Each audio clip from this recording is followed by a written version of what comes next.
दिन है। ये फर्स्ट न्यूज़ स्टार्ट करते हैं। Jawaharlal Nehru port becomes the first 100% landlord major port of India.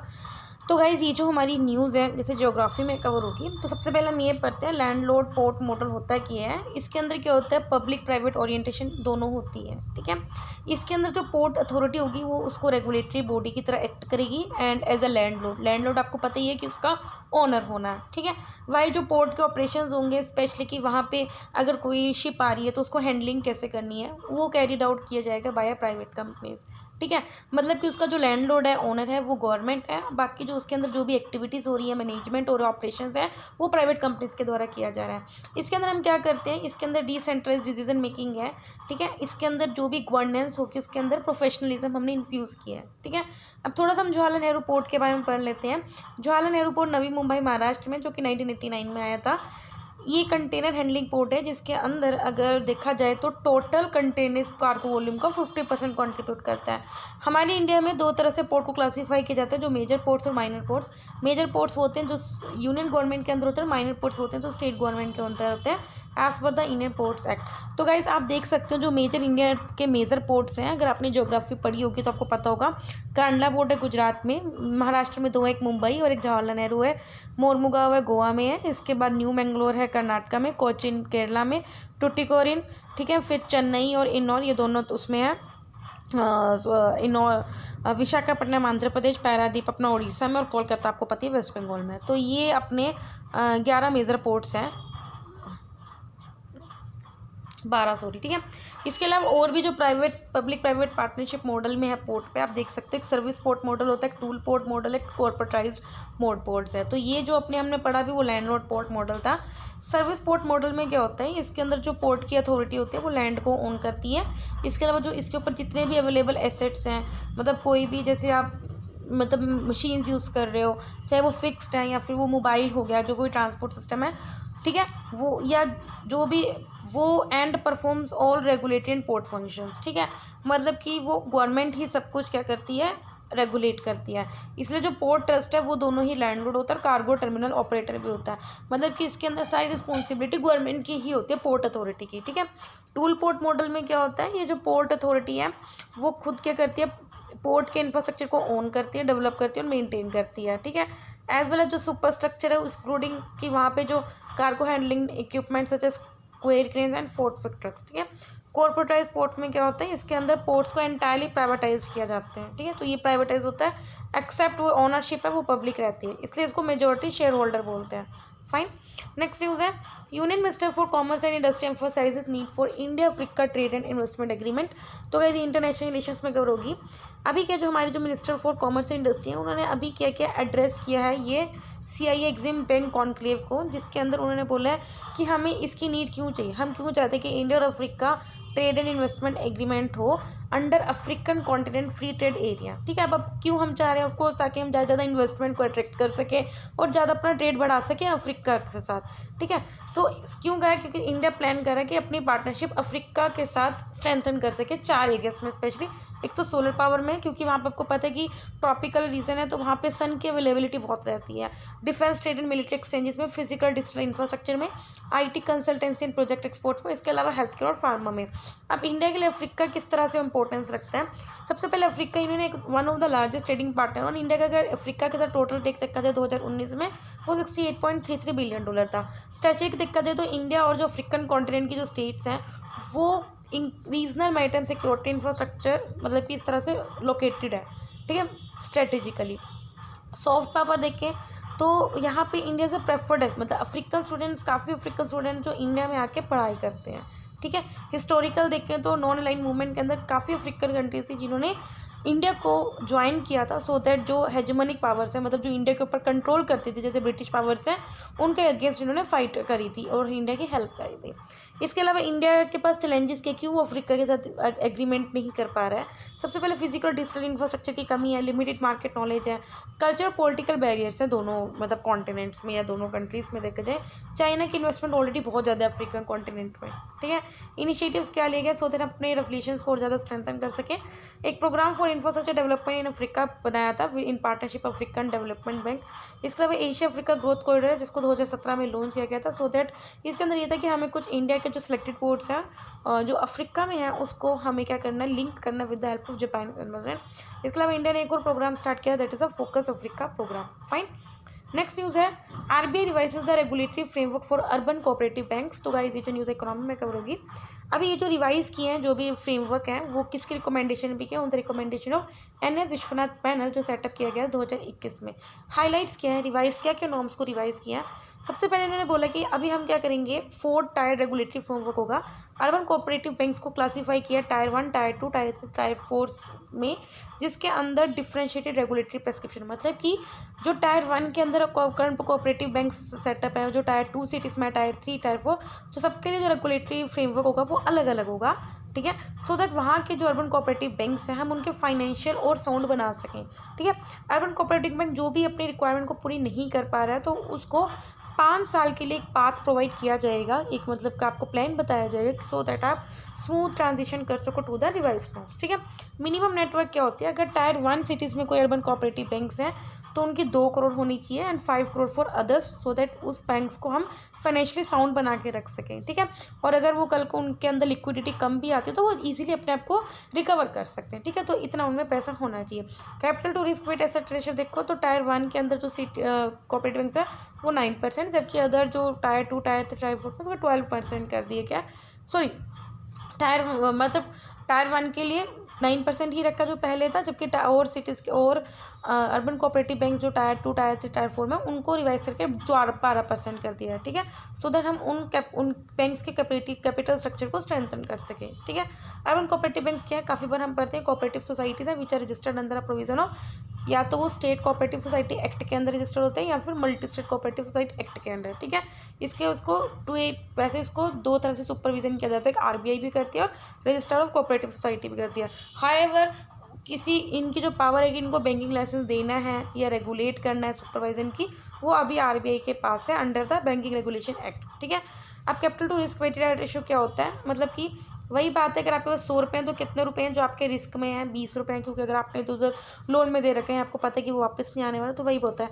It is a measurement of banks available capital express as a percentage of banks risk weighted credit exposure. इसको use किया जाता है so that हम depositors को protect कर सकें और stability और एफिशिएंसी प्रमोट कर सकें around the world. Fine. Next news है parliamentary standing committee on the labour was inform that centre has no new data on the child labour. तो गाइस ये सोशल इश्यूज़ में कवर होगी।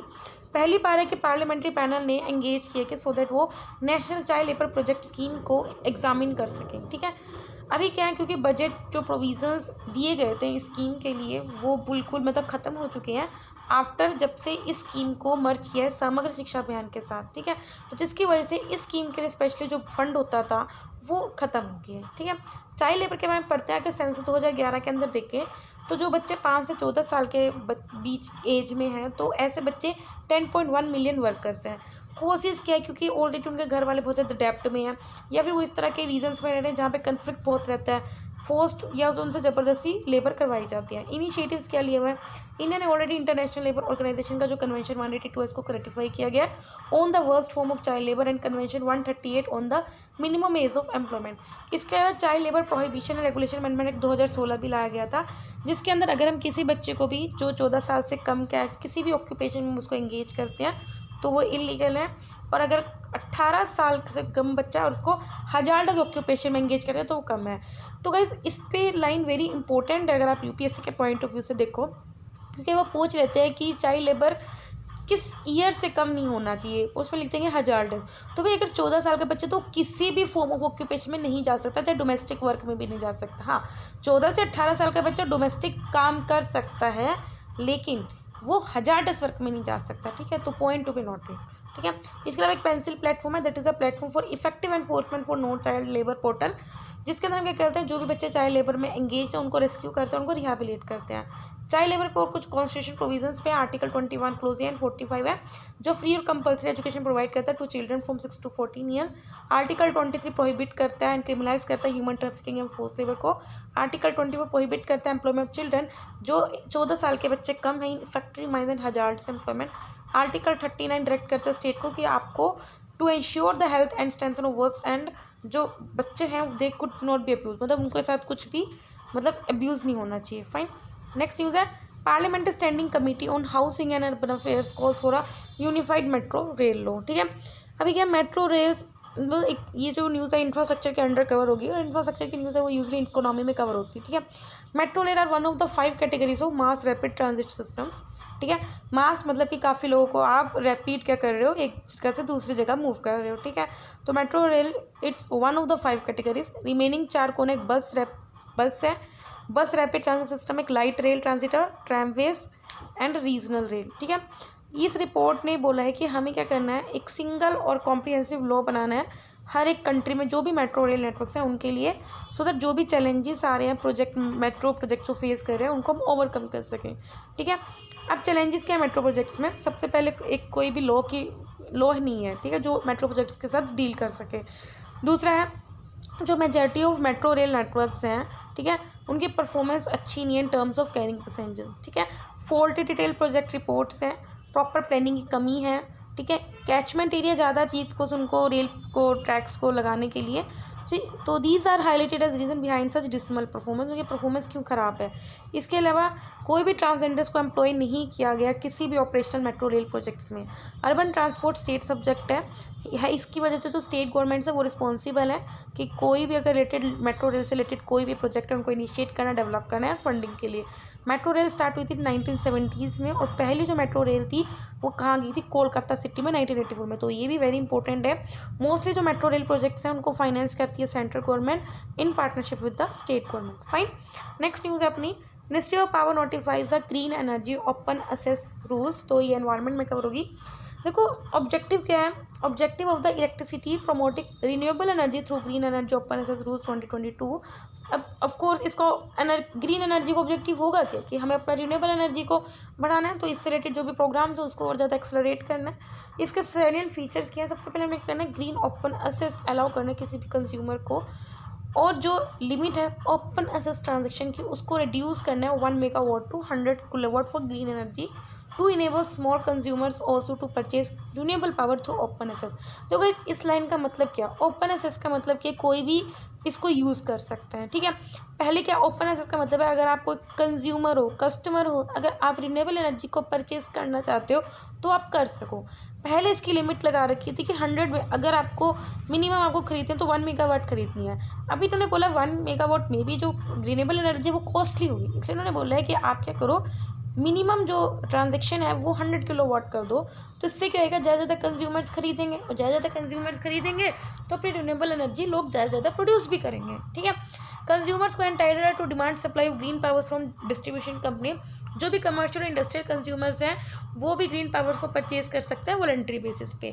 इसके अलावा यूनिफॉर्म रिन्यूएबल परचेज ऑब्लिगेशन होना चाहिए। अब देखो आपको पता है यूनिफॉर्म रिन्यूएबल परचेज ऑब्लिगेशन का मतलब क्या है? देखो जो भी जैसे देखो पावर को जनरेट करती है अलग कंपनीज और पावर को डिस्ट्रीब्यूट करती है अलग कंपनीज। जो डिस्ट्रीब्यूट कंपनीज होती हैं वो पावर को कहाँ से परचेज करती हैं? जो पावर प्रोड्यूस करती हैं कंपनीज को। ठीक है, तो उनको कुछ क्या करता है, कुछ रिन्यूएबल पावर खरीदनी भी होती है जो लोग रिन्यूएबल एनर्जी प्रोड्यूस करते हैं। तो रिन्यूएबल परचेज ऑब्लिगेशन में क्या है, कुछ परसेंटेज जो सोलर एनर्जी को बोला गया कि इतनी सोलर एनर्जी खरीदनी है। तो यूनिफॉर्म का मतलब क्या है कि हर कोई भी फॉर्म ऑफ रिन्यूएबल एनर्जी वो उसको खरीद सके, सिर्फ एक पर्टिकुलर सोलर एनर्जी पे हम फोकस ना करें, इसका मतलब ये है। ठीक है, there shall be uniform renewable purchase obligation on all obligated entities in area of distribution license, चाहे ग्रीन हाइड्रोजन हो, ग्रीन अमोनिया, इसको भी इंक्लूड करना चाहिए। ठीक है, तो यही बात हुई है, सिर्फ सोलर या विंड पे फोकस ना करना चाहिए। कंज्यूमर्स को ग्रीन सर्टिफिकेट देने चाहिए अगर वो ग्रीन पावर कंज्यूम करते हैं। सिग्निफिकेंस क्या होगा, इससे क्या होगा, affordable, reliable, sustainable green energy सब असेस कर सकते हैं। इसके अलावा हम ज़्यादा प्रमोट करेंगे सो दैट लोग ग्रीन एनर्जी को परचेज करें। जितना ज़्यादा परचेज होगा, क्योंकि जितनी ज़्यादा डिमांड होगी तो सप्लाई भी उतनी होगी, अगर डिमांड बढ़ेगी तो लोग जनरेट भी उतना करेगा। ठीक है, तो इससे क्या होगा, हम इसके अलावा इसमें एनर्जी इंक्लूड करेंगे जो वेस्ट से प्रोड्यूस होती है, वेस्ट टू एनर्जी प्लांट्स को। इसके अलावा हम प्रोसीजर को सिंप्लीफाई करेंगे सो दैट ईजिली लोग ओपन एक्सेस के थ्रू ग्रीन पावर को परचेज कर सकें। इसके अलावा इंडिया की जो कमिटमेंट है 500 गीगावाट को हमें रिन्यूएबल एनर्जी बनाने 2030, उससे को वो भी पूरा होगा। फाइन, आई होप आपको समझ में आ रहा होगा। अब हम बढ़ते हैं अपनी छोटी छोटी न्यूज़ के ऊपर। इंडियन सिटीजनशिप, अभी ये मोर देन जो 3.9 लाख इंडियंस हैं उन्होंने अपनी सिटीजनशिप को पिछले 3 साल में रिनाउंस कर दिया, मतलब कि छोड़ दिया है। और क्यों छोड़ा कि बिकॉज वो अमेरिका के क्या बन चुके हैं, परमानेंट सिटीजन्स बन चुके हैं, और क्योंकि America as the top choice among 103 countries where the emigrant settle. जो भी सिटीजन है जो अपनी फुल एज और कैपेसिटी में है या फिर हु इज़ ऑल्सो सिटीजन और national of another country can renounce Indian citizenship. ठीक है, अगर आपको किसी और कंट्री की सिटीजनशिप लेनी है तो आपको पहले इंडिया की सिटीजनशिप छोड़नी पड़ेगी। और क्या वेज है अगर आपकी इंडियन सिटीजनशिप खत्म हो सकती है? अगर आप deprivation of citizenship by government citizenship, अगर आपने किसी भी फ्रॉड के मेजर से इंडिया की सिटीजनशिप ले रखी है, ठीक है। इसके अलावा अगर सिटीजन खुद ही वॉलंटरी एक्वायर कर रहे किसी और कंट्री के, तो वो टर्मिनेट हो जाती है इंडिया की सिटीजनशिप ऑटोमेटिकली। नेक्स्ट है केबल टेलीविजन नेटवर्क रूल्स 1994। इन रूल्स को फ्रेम किया है under the cable television network regulation act 1995। इसके अंदर क्या करते हैं, ये प्रोहिबिट करते हैं कि किसी प्रोग्राम का टेलीकास्ट नहीं हो सकता जिस ऐसा प्रोग्राम जिसके अंदर किसी रिलीजियस कम्युनिटीज़ पे अटैक किया गया या फिर ऐसे वर्ड्स यूज़ किए गए या ऐसी चीज़ें दिखाई गई हैं जिसके अंदर हम कम्युनल मतलब किस तरह का मतलब कि भेदभाव की भावना फैला रहे हैं किसी रीजनल ग्रुप्स में, रीजनल ग्रुप्स, ठीक है। तो वो आप इस तरह के प्रोग्राम को टेलीकास्ट नहीं कर सकते। इन रूल्स को मैंने किया 2021 में, जिसके अंदर स्टैच्यूटरी मैकेनिज्म प्रोवाइड किया था, मतलब एक लॉफुल मैकेनिज्म प्रोवाइड किया था for redress of grievances and complete.